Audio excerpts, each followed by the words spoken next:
Welcome to the Coffee Club, broadcasting live from New York with your host, Felix, and co-host, Dr. Marc. So let's have a cup of coffee and enjoy the show.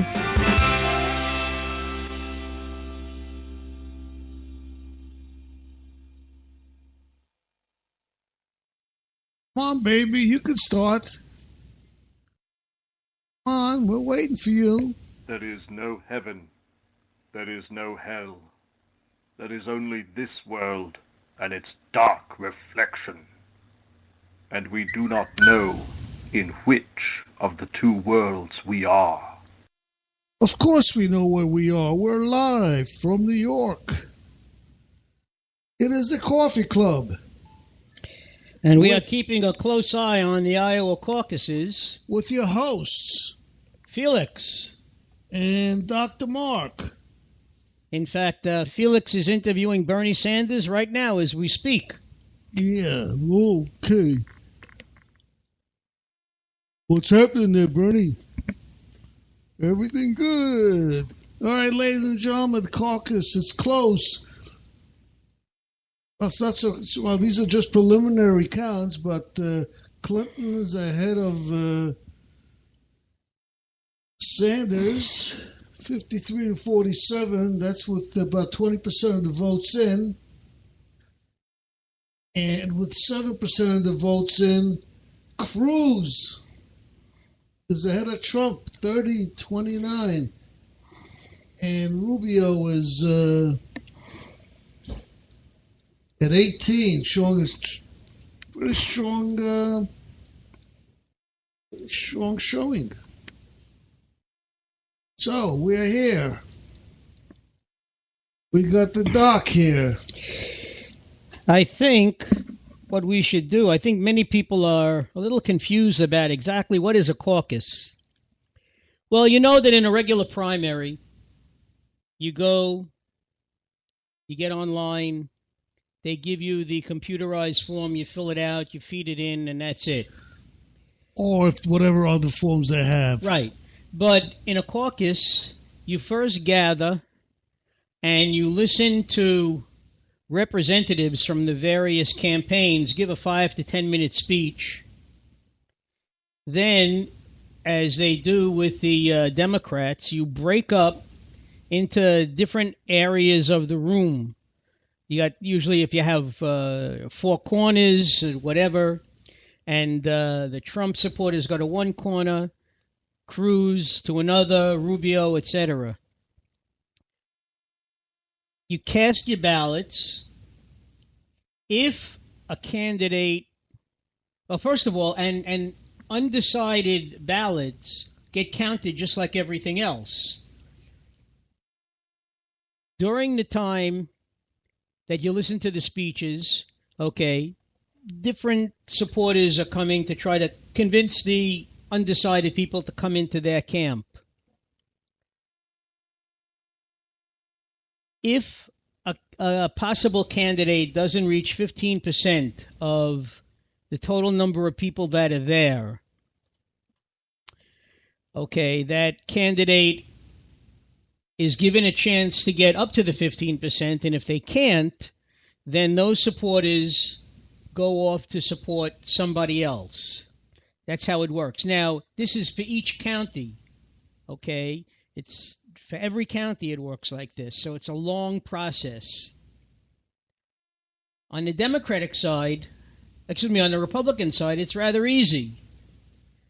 Okay, they just put their name in a ballot box, and that's it.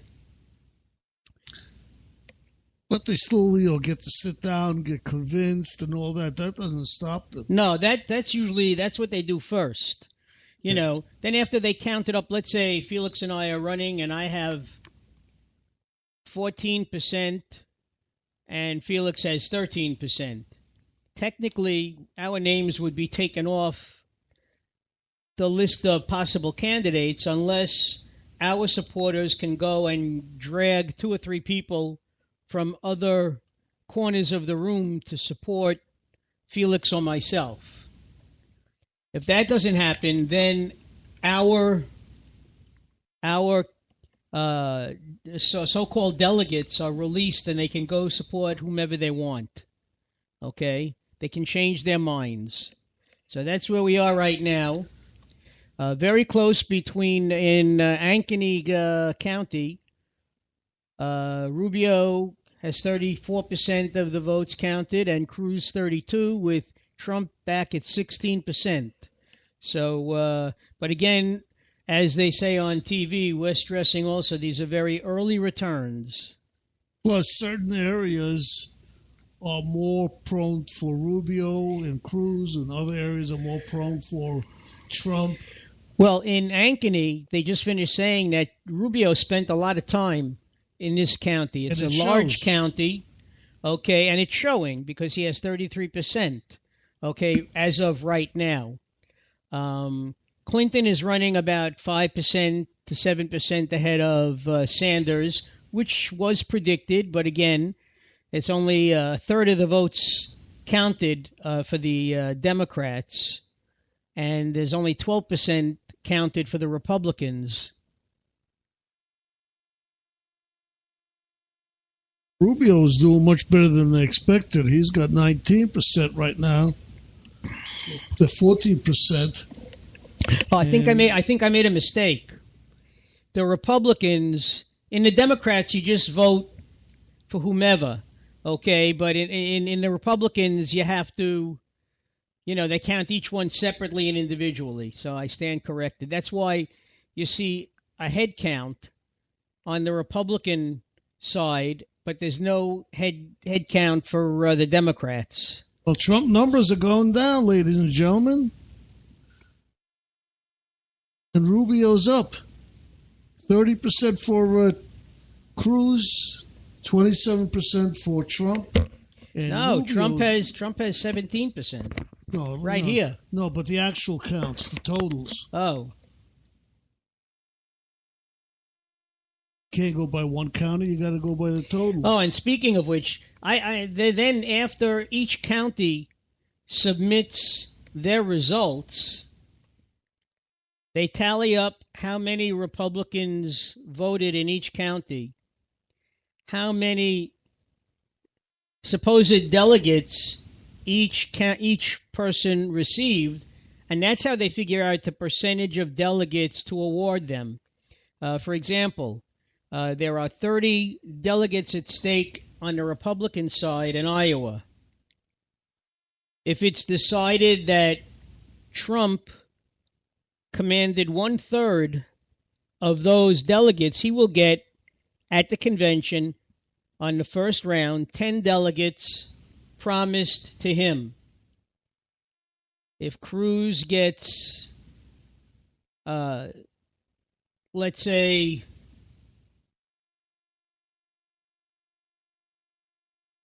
10%, then he would get 3 delegates promised to him. And that's how it breaks down. It's like those numbers. Look at it. Cost is coming up a little bit. He's up to 10%. O'Malley is running neck and neck with uncommitted. They both have 0. But that's only on the Democratic side. I know. I wonder if there's a committed also on the... Yeah, he's not doing too well, O'Malley. He didn't figure he would. He may drop out after this. Or he may wait for New Hampshire and then drop out. I like him. He seems like a really pretty Hey, listen, guy. He's a down-to-earth guy. I mean, I like what he says, but he really has no chance. No. And let's face it. I mean, look, I'm for Bernie, but Hillary might just be too tough an opponent to defeat. Yeah, Hillary's tough. She's got... Well, I know some people that say that Hillary has balls. Yeah, I guess. Then what does Bill have?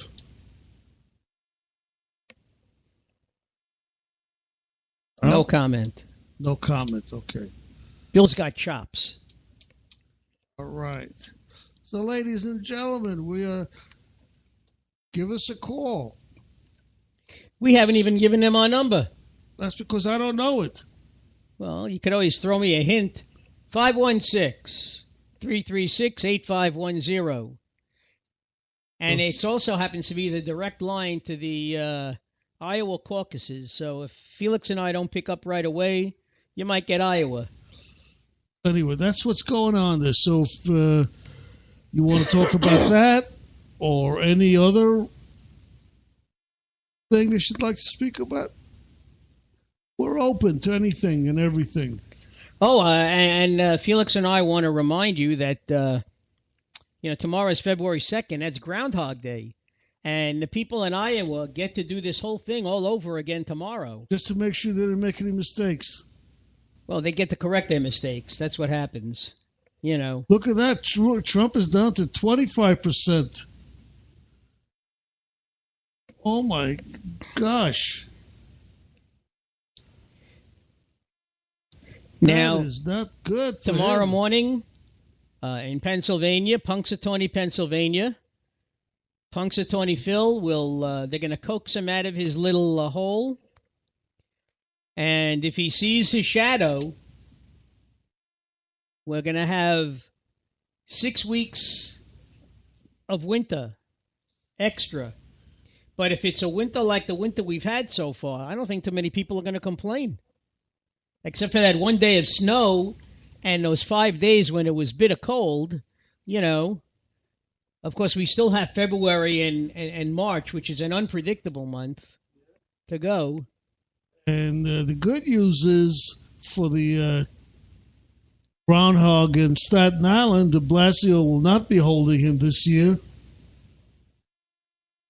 As you know, I think 2 years ago, the mayor of New York held a groundhog and dropped him 2 years ago, I think it was.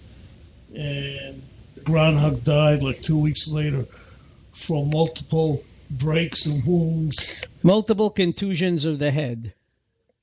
So he's not allowed to handle him anymore. I understand the city still hasn't paid the medical bills yet for the groundhog, so you can imagine. All right, so what else do we have to talk about? Well, I mean, my eyes are glued to the TV. I thought you were there. You lied to me. Well, now how can I be there and I'm sitting right next to you talking to you? No, we're talking about... It only works if you don't tell the people who are listening. I never told you you were sitting next to me. Well, you just did now. No, you did.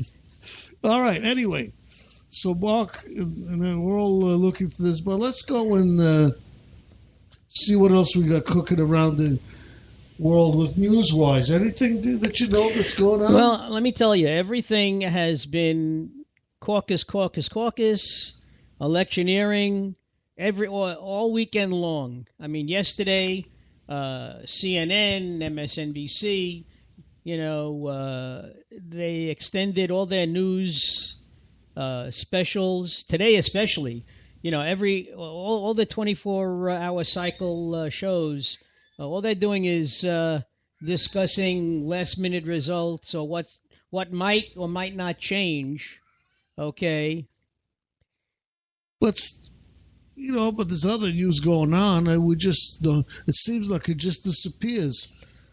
Well, it's. I haven't heard anything about ISIS all weekend. We have to be hard pressed to. Oh, did you hear about the folk singer from Oregon, of all places, who was going to Syria?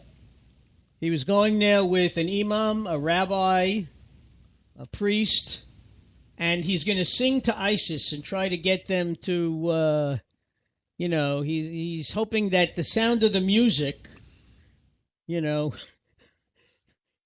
Bill Maher really ragged on this guy. Bill Maher said, don't go. He says, they're going to wind up burning you alive. He didn't go, did he? Supposedly he's leaving this week, I think. I don't know. I didn't think the U.S. I think he should wait until Valentine's Day. Yeah, right. Bring chocolate. Yeah, I didn't think they would let him go anyway. They shouldn't. Yeah, imagine